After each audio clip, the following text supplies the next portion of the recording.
are ready for our next presenter, please put your hands together and give a very warm welcome to Shaun Skinner.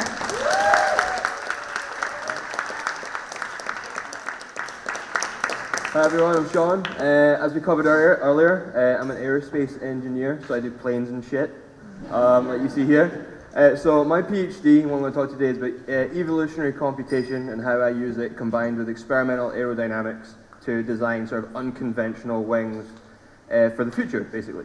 So the main focus of this is called lift-induced drag, and basically the swirling mass of air you see behind the aircraft here. So this aircraft's coming into land, big Airbus, and it's sucking in a cloud in behind it.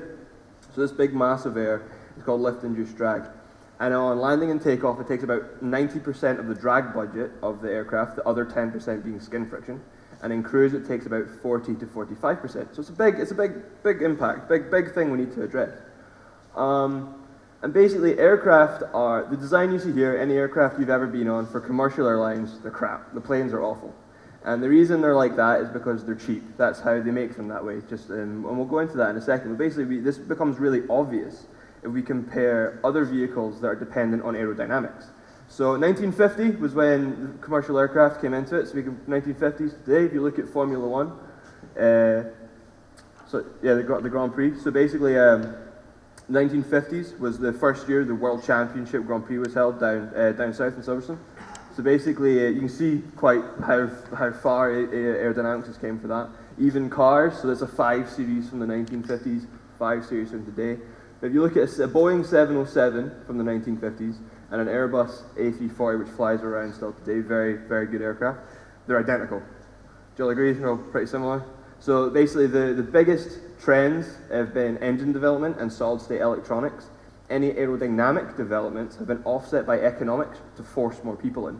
So if you actually look at aerodynamics over the year, and you look at right back to the 707 to even the Dreamliner, which is the new composites aircraft, you get a flat line. There's been no aerodynamic figure of merit improvement, and that's because it's been offset by economics. So I'm going to divert a little bit here. So we said that the 707 here was the first successful commercial aircraft, but it wasn't the first commercial aircraft. So this is my de Havilland Comet. I bet this fills you with hope that I want to design aircraft. And basically, it wasn't successful because it had square windows. Okay? So has anyone ever played with a paperclip? You bend it back and forth and eventually the paperclip snaps. So that's called material fatigue. So what happens is the plane would take off and it would fly and it would come down. So you're pressurizing and depressurizing the cabin. And one day, it'd be up in the air and the cabin would explode. And that's from material fatigue. So that's why all aircraft are this tube with wings. They're cheap. That's why. And they're reliable. So just move these. So how I'm looking at doing this, because up until now, aircraft have been a very trial and error design process using wind tunnel testing and something called computational fluid dynamics. So I'm kind of taking a different route how to do it, and I'm going to use an artificial intelligence, and I'm not going to design the wing. I'm going to get someone to do it for me and kind of cheat in my PhD. So I look at something called a genetic algorithm, which is based on Darwinian principles of natural selection and survival of the fittest. So I basically evolve the perfect wing, is what I try to do. So the classical example of this is a giraffe. So if the giraffe was really short and it couldn't reach the high up leaves, it can't eat, so it'll die. So the tall giraffes live and they live on and they breed and keep going. So I've got another example here. So I'll explain what's happening in this image. So another fine example of natural selection. This actually came up in Google Images when I was looking for it. So these three guys are in a paddling pool, and they've decided to put a waffle iron in the middle of the paddling pool, and they're suspending the electrical cable on flip-flops. And when I clicked on the image and I was going through it, 2 of these guys ended up in hospital about 10 minutes after this picture was taken. So we all kind of can guess why. And also wouldn't suggest you put a waffle iron in your paddling pool when you go home tonight. Also, genetic algorithms have been they're very popular in movies. So you might not know them, but Tron, the entire environment of Tron, if anyone see Tron, that is a genetic algorithm. They're in their environment, they learn to the point where they want to escape and take over the world. So hopefully I won't do that. And the agents in the Matrix, same idea. They have a population, he starts copying himself to other people and they take over the population. That's a genetic algorithm. So basically, there's some of you out there will have some paper airplanes on your wings. This is when we're going to need them there. So basically, you're going to be my genetic algorithm. So we tried these planes earlier, and they're not nearly as good as I thought they were going to be. So, right. So this is a basic genetic algorithm. How it works is you get a population of wings, so you've got 5 wings, and I'll tell you when to throw them one at a time. You're going to try and throw them up to the stage, and what happens is we'll assess how good they are, so we're looking for distance, how long they stay in the air, how quickly they turn, whatever. And basically the good ones will go into a mating pool, and they're going to make little virtual babies, which are over there. Keep passing it, please. Okay, I'll grab them in a second. So these are the babies to be. Yeah, so what was it? And each color basically represents a different DNA. So before we go into this, I actually know nothing about genetics or DNA or evolution. It's just an analogy that I kind of adopted for this. So if everyone wants to throw, let's go for the yellow. The yellow. If everyone wants to throw the yellow one up, see how far they can get. If you get to the stage, all right, nice.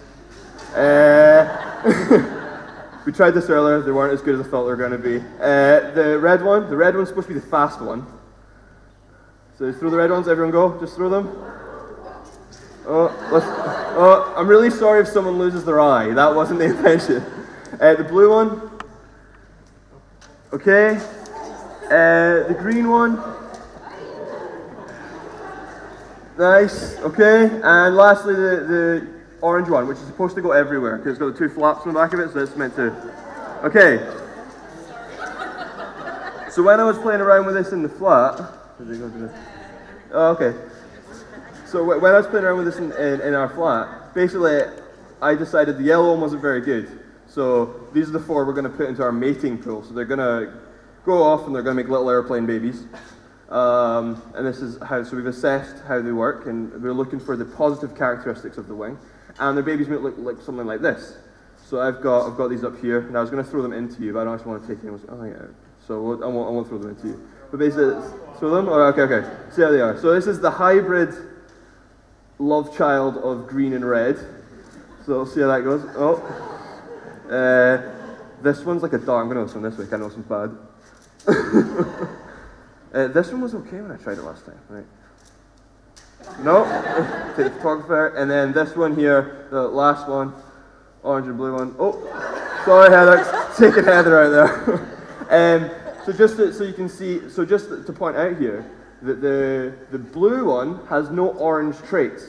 So that's an example of a recessive gene. So the DNA of the blue wing's been passed over, but it's been passed over a recessive gene. So it's still there. So when the blue one goes on to make more babies, it might have orange traits. So what happens is when we involve this and in the code that we've developed, the wings that I've ended up with look something, and it changes. There we go. Look something like that. So basically, on the left, you have the sort of typical airliner wing. The second one is designed for the lift-induced drag, that swirling mass of air, to minimize it. The next one along was designed for very smooth airflow at the wingtip, and the last one was designed to put the horizontal stabilizer, so the little wing at the back of the airplane, we've taken that, we've put it on the end of the wing. And that's what that was designed to do. So it's actually quite interesting that the code found this, because these wings are called C wings, okay? And they were addressed by NASA and Boeing in the 90s, but they completely abandoned them because they were so dangerous. And the reason they were so dangerous is because they kind of flirt with a very scary phenomenon that exists in all aircraft. Any aircraft you've ever been on, ever will be on, can suffer from this problem. So if you don't like flying, don't watch the next video. So first of all, I'm going to show you some NASA tests. Oh no, sorry, jumped the gun there. Actually, yesterday we just got confirmation that I'm going to actually get to make this. So we're going to manufacture a wind tunnel model, which you see here. It's going to go in the University of Glasgow's de Havilland wind tunnel. Go 111 miles an hour. So at the top, you can see the baseline wing, an example of a C wing. So this is about 1.5 meters tall, so it's going to come to about there on me. And it's the disc, the black disc you see here, is 2 meters in diameter. You're going to actually see a picture of inside this tunnel in a second. And then basically, it'll pitch and yaw. We'll get to actually look at the characteristics physically of what's happening instead of using our analytical methods. But having said that, as I said, the flutter is the big problem, because we could break the model and possibly destroy this multi-million-pound wind tunnel that Glasgow has. So I have to be really careful of that. So I'm really hoping, my supervisor sat in the front, by the way, so he's sat in like... So basically, we don't want this to happen. So this is your Boeing 747. This is NASA from the 80s doing tests. You can't get any modern videos of flutter because they're all kind of kept under wraps now. So this is a Concorde. So the fuselage is fluttering here. So as I said, any aircraft you've ever been on, if it goes too fast, this happens. If you're in a car, that's a good example. If you're in a car and you go a little bit too fast and the whole car starts shuddering, that's panel flutter. That's what's happening. The whole structure is vibrating. So this one's actually an aircraft. The pilot survived before we go into this one. So this is an air show from Maryland in the USA. So I went to watch really closely in the left wing. And basically when this aircraft was on the ground, there it goes, it took the entire wing off the aircraft in a split second. And what they had done was they put the wrong bolt in the control surface. So you're talking grams of a difference, and it took the entire wing off the airplane. So you have to be really careful with this. And then just to show you where else this exists, suspension bridges. So suspension bridges have to be aerodynamic. So this was in the 1940s, Washington State in the US, Tahoma Bridge. And my girlfriend's face is about to sink because I told her once that there was a dog in that car. And it's true. So everyone survived, but there's just one poor dog that just kind of got stuck and the bridge went down, which kind of sucks. So assuming that we get through all of this and the model survives and doesn't get ripped apart and sucked down the tunnel at 100 miles an hour, we get to move on to the experimental stage, which is going to start in August, so I'm really excited for that. And we get to move on to this kind of stuff, okay? So top right up here, that is the de Havilland wind tunnel. You see the disc in the ground, so that's where it'll be mounted, and that's a mass balance system. So that lets us roll, pitch, and yaw the aircraft, and we get to measure loads and pressures, all these kind of things. We have oil flow visualizations. There's something really exciting we've got at Glasgow is pressure-sensitive paint. So the pressure-sensitive paint, it isn't actually sensitive to pressure, it's reactive to oxygen. But obviously if you have a higher pressure, it reacts to oxygen, and it's a different light. So this one you see here, that's a hypersonic re-entry vehicle tested there. We have this, which is particle imaging velocimetry. It's basically a really glorified version of speed, distance, time you did in school.